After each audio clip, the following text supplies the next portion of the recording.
안녕하세요. 반갑습니다. 저는 노동환경건강연구소 일과건강의 사무처장 한이님입니다. 오늘 산업보건학회에서는 택배노동자 과로사 예방 방안에 대한 발표를 하고자 합니다. 아마 작년 2020년 코로나 팬데믹으로 인해서 수많은 세상을 바꾸는 이런 언론 보도들이 많이 있었는데요. 그 중에 하나가 아마 택배 노동자 과로사 문제가 아니었나 싶습니다. 현재 드러난 것만 약 15건 정도로 추정이 되는데요. 정말 과로로 인해서 쓰러지거나 혹은 부당한 갑질, 문제가 되는 계약 조건, 이런 것들 때문에 자살하는 사례들도 보고가 되고 있습니다. 그래서 여튼 작년 한 해 택배 노동자들의 문제는 굉장히 산업보건 영역에서 심각한 문제로 대두가 되었습니다. 그래서 다행히 여기는 노동조합도 있고, 그래서 노동조합의 문제 제기를 통해서 사회적으로 알려지게 됐고, 시민사회가 같이 결합하면서 하여튼 사회적인 운동, 양상으로 변화했습니다. 그래서 최근까지도 되게 괜찮은 좋은 이제 합의가 이루어졌고, 이런 상황이 발생했는데요. 오늘 발표에서는 제가 이 대책위원회에 같이 참여하면서 조사도 진행했고, 그리고 사회적으로도 개선을 요구하는 많은 활동들을 했었는데요. 그 결과를 좀 발표하는 그런 시간을 가져보도록 하겠습니다. 우선 제가 보았던 택배 노동자들의 과로사 실태를 한번 같이 보시도록 하겠습니다. 우선 도대체 택배 업무를 하는 노동자들, 사실 현재로는 노동자라고 공식적으로 불리기도 어려운 조건인데요. 이분들의 고용 지위를 한번 살펴보면요. 처음 우리나라의 택배 산업이 도입된 것이 이제 1990년대 초반입니다. 이때는 지금 대표적으로 시장을 50% 정도 갖고 있다라고 얘기되는 CJ 대한통운 같은 물류업체에 이 노동자들은 이제 직고용이 되어 있었죠. 그래서 물류업체 노동자 이렇게 이제 부를 수가 있었는데요. 이게 이제 97년에 국내 외환 위기가 오면서 산업이 완전 구조조정 되기 시작을 합니다. 그래서 기존의 고용 질서가 파괴되는 이런 양상들을 보이게 되는데요. 그래서 이때 택배 노동자들도 이제 더 이상 노동자가 아니라 개인 사업자다. 이렇게 해서 전환을 유도했다고는 하지만 사실상 이제 강제로 독립 사업자가 되게 되죠.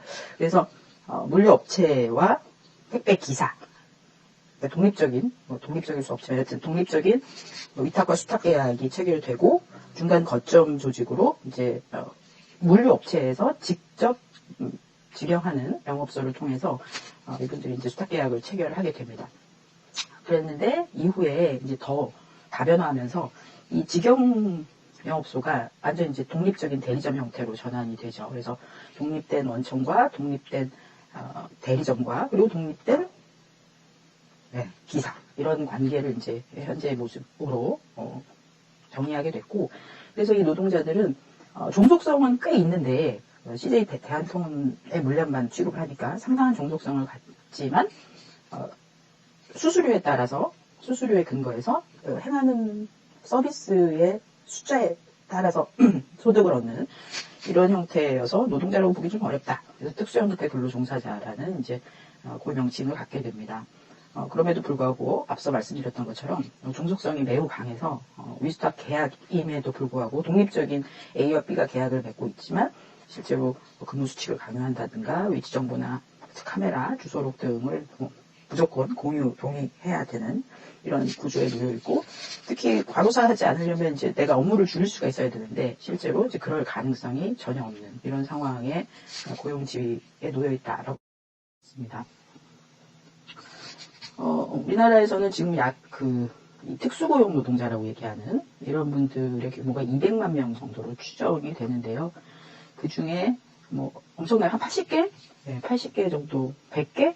더 심지어 200개 정도의 직업이 있다. 이렇게 선행연구에서는 얘기하고 있는데, 국내 여튼 각종 법이나 규제에서는 한 13개 정도, 산업재해보상보험법에서 인정하고 있는 규모, 그 직업은 약 13개 정도로 나타납니다. 그 중에서 이제 택배기사가 입직자라고 되어 있죠. 그래서 내가 특고예요. 혹은 제가 특고를 사용하고 있어요. 이거 대리점주 같은 사람들이 입직 신고를 하게 되는데 그게 약 25,000명 정도로 지금 현재 인식이 되고 있습니다. 그러나 최근 상황을 보았을 때 입직 신고조차도 되지 않은 사람들이 꽤 많은 것으로 추정되고, 그래서 택배 노조의 주장에 따르면 5만 명에서 8만 명 정도 되지 않을까 이렇게 이제 추정을 하고 있습니다. 요거는 지금 산재보험 가입 형국인데요.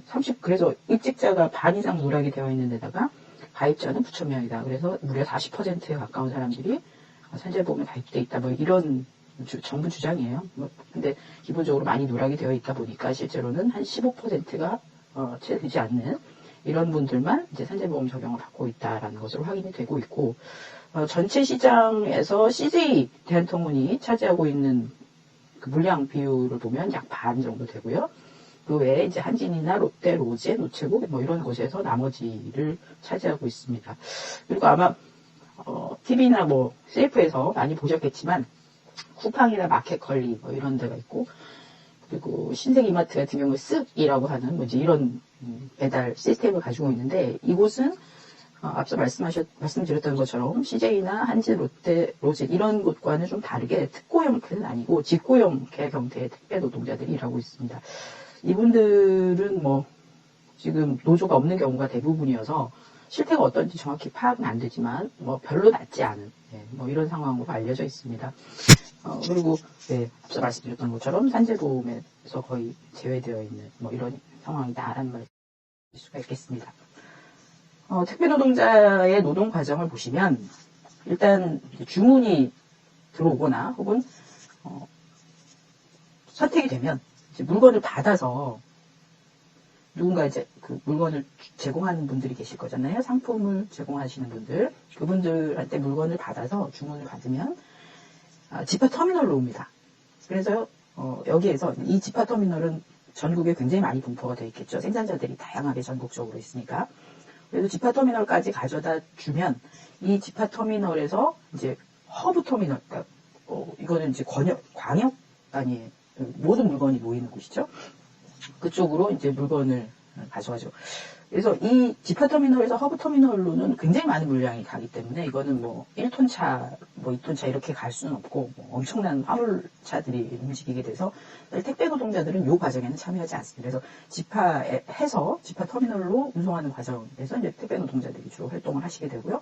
그리고 허브 터미널에서 지역으로 다시 보내야 되니까 이것을 다시 거대한 차량으로 이제 운반을 하게 되면 화물 노동자들, 택배 노동자들은 이제 배달 터미널로 가서 내 지역에서 내가 배송할 물량들을 이제 가지고 오게 되죠. 그래서 가가오고 배달을 하게 됩니다. 그래서 근데 지금 지파에서는 그 택배 노동자들이 하는 역할이 배송 역할인데 문제 핵심은 이제 배달 터미널에서 가가오고 배달되는 과정까지 해서는 하나의 노동 과정이 추가가 됩니다. 바로 이제 분류 작업이에요. 그래서 분류와 배송이 같이 진행이 되는데 이 분류 작업은 허브에서 이제 엄청나게 많은 물량이 다시 배달 터미널로 오게 되는데 이 배달 터미널에서 내가 맡은 지역의 물량을 내가 직접 분류해내는 작업이에요. 뒤에서 보시겠지만 이 과정에서 분류와 배송에 소요되는 시간이 거의 비슷합니다. 그래서 공짜 노동이다 이렇게 얘기가 되는 분류 작업이 바로 여기에서 발생을 하게 되는데요. 왜 공짜 노동이냐? 바로 이제 모든 수수료, 이분들의 소득이 되는 모든 수수료는 배송 물량에서만 발생하지 분류 작업에서 발생하는 것은 아니거든요. 그래서 이제 이런 노동 과정을 거쳐서 우리가 소위 말하는 원하는, 기다리는 상품이 배송되게 됩니다. 택배 노동자들의 노동 시간을 확인을 했는데요. 월요일은 평균 9.5시간을 일하고요. 화요일부터 금요일은 이제 좀 더 빡셔집니다. 그래서 13시간에 가깝고요. 토요일도 11시간 정도 일을 하는 것으로 나타나고 있습니다. 이게 지난 8월에 조사를 했던 거거든요. 그래서 일주일 동안 이분들이 하시는 노동 시간을 평균 계산하니까 70시간이 좀 넘는 것으로 이렇게 나타납니다. 우리 과로사 인정 기준을 보면 일주일에 60시간이 넘으면 과로사 할 수 있다 이렇게 되어 있고 승인이 되는 것으로 규정이 만들어져 있죠. 그래서 이분들 평균 시간이니까 그냥 다 과로사 해도 별로 이상할 게 없는 이런 상태의 노동을 하고 있었다라는 것을 확인할 수가 있고 이거는 현재도 별 다름이 없습니다. 왜냐하면 그 이후에 뭐 가지는 합의가 있었지만 실제로 잘 지켜지지 않으면서 지금도 계속 쓰러지고 계신 말씀 드리겠습니다. 특히 내심질환 산재인정 기준을 보시면 일주 평균 60시간을 초과하는 경우에는 뭐 거의 무조건 대상이 되고 과로사할 수 있다는 얘기겠죠. 그리고 52시간만 초과하더라도 충분히 과로사할 수 있는데 그 이유는 바로 이제 불규칙한 근무 일정, 교대제, 휴일 부족, 유해 작업 환경, 높은 육체 강도, 시차 큰 출장, 높은 정신적 긴장 업무에 한 가지라도 해당이 되면 과로사할 수 있다 이런 거죠. 그리고 서로 52시간 초과하지 않더라도 위에서 말씀드렸던 여러 가지 업무 부담 가중 요인의 2가지 이상 노출이 되면 과로사할 수 있다. 야간 근무는 또 노동시간으로 초과 산정이 되기 때문에 이 택배 노동자들의 노동과정 특징을 보면 교대제는 아니고 그렇지만 일단 휴일이 부족하죠. 일요일밖에 못 쉽니다. 아주 설, 추석 이런 명절을 제외하고는 어떤 날도 쉴 수가 없는 이런 구조이고 주 6일 근무를 하고 있죠. 그리고 택배가 20kg짜리도 있고 이런 구조이기 때문에 그리고 하루에 한 300~400개씩 이렇게 다루고 분류하고 운반하고 배송하고 이런 과정에서 육체적 부하를 굉장히 많이 겪게 되죠. 그래서 이런 조건들을 고려하면 실제로 이분들은 60시간을 기본적으로 초과하지만 서로 그렇지 않다고 하더라도 과로사에 놓일 가능성이 굉장히 높은 상황에 보실 수가 있습니다. 왜 2020년에 큰 문제였냐? 바로 이제 코로나 때문인데요. 비대면이 굉장히 늘어났죠. 그래서 코로나 형국에서 업무량이 폭주한 대표적인 직종이 이제 배달 직종이었고, 그리고 청소하시는 분들이 이제 또 방역 문제부터 시작해가지고 굉장히 많은 부하를 겪게 되는데요. 그래서 응답자의 90%는 그냥 다 늘었다. 이렇게 업무량이. 그래서 통상적으로 보면 40% 내외에서 늘었다. 40% 정도가 40% 전체 물량의 40% 정도가 늘어나는 것으로 이제 이렇게 지금 추정되고 있습니다. 그리고 앞서 말씀드렸던 것처럼 현재 사업안전보건법, 산재보상보호법에서는 이제 택배 노동자들을 분류를 하는데 이분들은 이제 배달 작업자다 이렇게 해석을 하고 있어요. 그런데 실제로 현장에서 이루어지는 노동 과정의 노동시간 분포를 보면 앞서 말씀드렸던 것처럼 내 구역으로 물건을 배송하기 위해서 허브터미널에서 온 엄청나게 많은 물량 중에 내 거를 찾아내는 이 작업. 이것이 이제 분류작업인데 이것이 차지하는 비중이 무려 43%. 그래서 전체적으로 물량이 늘어났으니까 운송 물량이 늘어나는 건 당연한 거고 분류 작업도 그만큼 이제 늘어나게 되는 거죠. 이것이 이제 71시간, 주당 71시간의 과로 노동을 가져오게 되는 원흉인데 문제 핵심은 분류 작업은 지금까지 공짜로 해주고 있었는데 이게 물량이 늘기 전까지만 해도 노동시간에 엄청난 부하를 주는 이런 것은 아니었던 거죠. 그런데 물량이 늘어남으로 인해서 분류 작업도 같이 늘어나게 돼서 전체적으로는 2가지 영역에서 다 노동시간이 늘어나는 이제 이런 구조를 만들게 됐습니다. 그래서 노동자들은 이제는 더 이상 공짜 작업을 해줄 수가 없다. 이제 이런 입장을 식사 시간이 없어요. 거의. 그나마 한 30분이라도 갖는 분들은 10% 수준이고 다 그 밑에서 이제 마시거나 이런 구조를 보이고 있다. 그래서 점심 식사 어떻게 하십니까? 이렇게 여쭤봤더니 약 40%는 그냥 안 먹는다, 거른다 이렇게 응답하셨고 빵이나 김밥 등을 차에서 먹거나 이런 경우 주변 식당에서 그나마 드시는 경우가 이제 20%, 도시락 10% 이렇게 나타나고 있어서 삶의 질이 그렇다 이렇게 얘기할 수밖에 없을 것 같습니다. 최저임금이 안 되는 것으로 나타나고 있고요. 그래서 지금 이 매출 및 비용 구조를 보시면 월 매출이 이제 수수료를 받는 거죠. 내가 300개, 400개 배송해서 그래서 458만 원 월. 여러분들 그 택배 노동자들이 하나 배달하는데 평균 780원 정도 받거든요. 근데 여러분들 지마켓이나 이런 데서 주문하시면 2,500원, 3,000원 내시죠. 나머지는 어디 갈까요? 참 이해가 안 되는데. 그리고 이제 각종 대리점에 주는 돈, 차량 구입과 관련된 비용, 각종 경비들을 이분들은 본인들이 사업주기 때문에 다 본인 부담을 하게 되죠. 그래서 실제로 458만 원의 매출을 올리면 월 자기 손에 딱 떨어지는 것은 235만 원 정도입니다.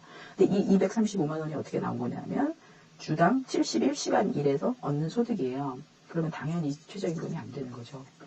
이 최저임금이 안 되는 돈을 벌기 위해서 과로 굉장히 심각한 문제라고 보고요. 네, 여기는 이제 각종 사회보험이 얼마나 가입돼 있냐 그랬더니 이제 산재보험 같은 경우 40%인데 이게 지금 제가 노동조합 가입자들을 대상으로 조사를 했기 때문에 실제적으로는 굉장히 높은 것처럼 40%로 나타나지만 전체적으로는 15%에 불과하고 국민연금 같은 경우에도 채 60%가 가입되어 있지 않기 때문에 노후에 뭐 어떻게 할지 이런 것도 굉장히 문제입니다. 아까 이제 실제로는 15%가 산재보험에 가입되어 있는 것으로 나타나는데 왜 그랬냐, 왜 가입 못했냐 뭐 이렇게 물어보니까 과외에서 작성한 케이스도 있고 당연히 쓴 것인 줄 알고 몰라요 뭐 이러시는 분들도 계시는 것으로 나타납니다. 그래서 정말 산재보험과 같은 기본적인 것들은 뭐 이렇게 돼야 되는 거 아닌가 이제 이런 판단을 했고요. 그래서 결과적으로 보니까 한 해 동안 사고로 치료가 필요한 경우에 어떻게 했냐 했더니 거의 뭐 대부분이 100%에 가까운 분들이 내가 그냥 냈다 뭐 이렇게 응답하고 계시고요. 보호구 지급 당연히 거의 안 되고 있는 것으로 나타납니다. 줄 필요가 없다는 거죠. 누가 사업주인지도 잘 구분도 안 되고 사실은 2018년 산업법 전부 개정이 되면서 이제 특권 노동자들이 제한적으로 뭐 보호를 받기 시작했지만 그 전에는 그런 것도 않았고 특히 이제 심각한 것이 사고 경험인데요. 악천후 현행법에 따르면 많은 노동자들이 이제 악천후 때는 작업하지 않도록 작업 중지할 권리를 가지고 있죠.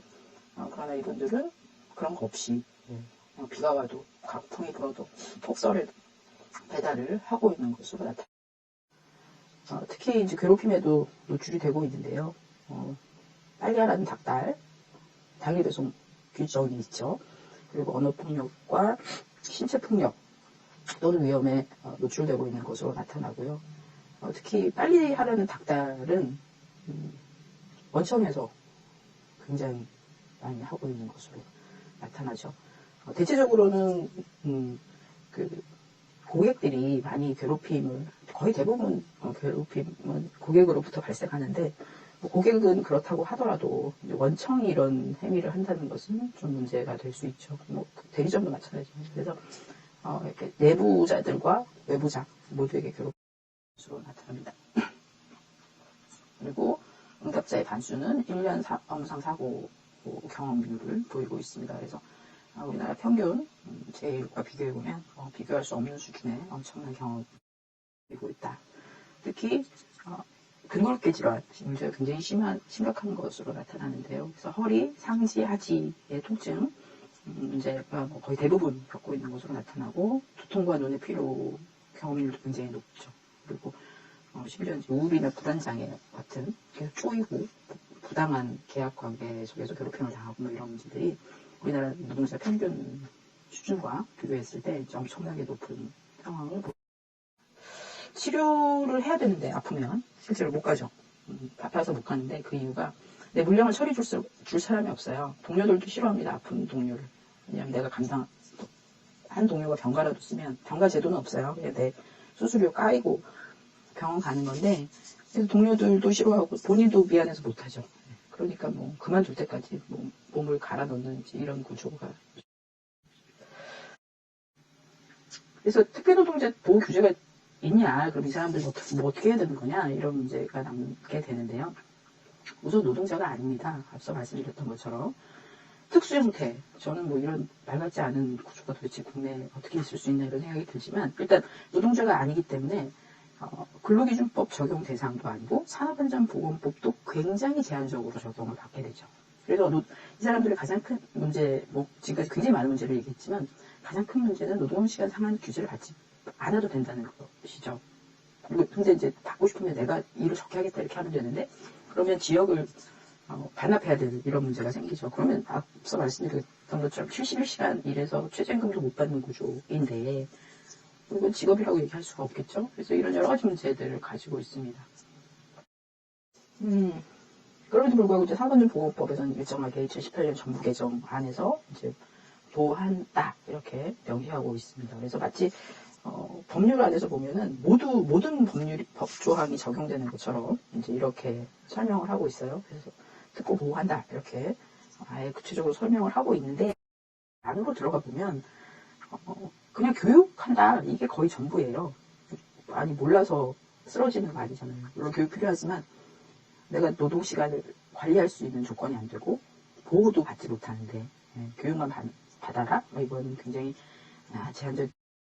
그리고 이제 설문점 보호 기준에 관한 규칙에 들어가면 드디어 구체적으로 택배원에 해당하는 안전조치가 적시가 쭉 되어 있습니다. 그런데 이렇게 가만히 보면 정말 다 좋은데 여기 지금 쭉 낙하물, 컨베이어, 쭉쭉쭉 이렇게 심지어 중량물 취급에 대한 보호를 해라 이렇게 되어 있는데 이 작업 공간이 어디냐 하면 바로 원청 설비인 서브터미널이에요.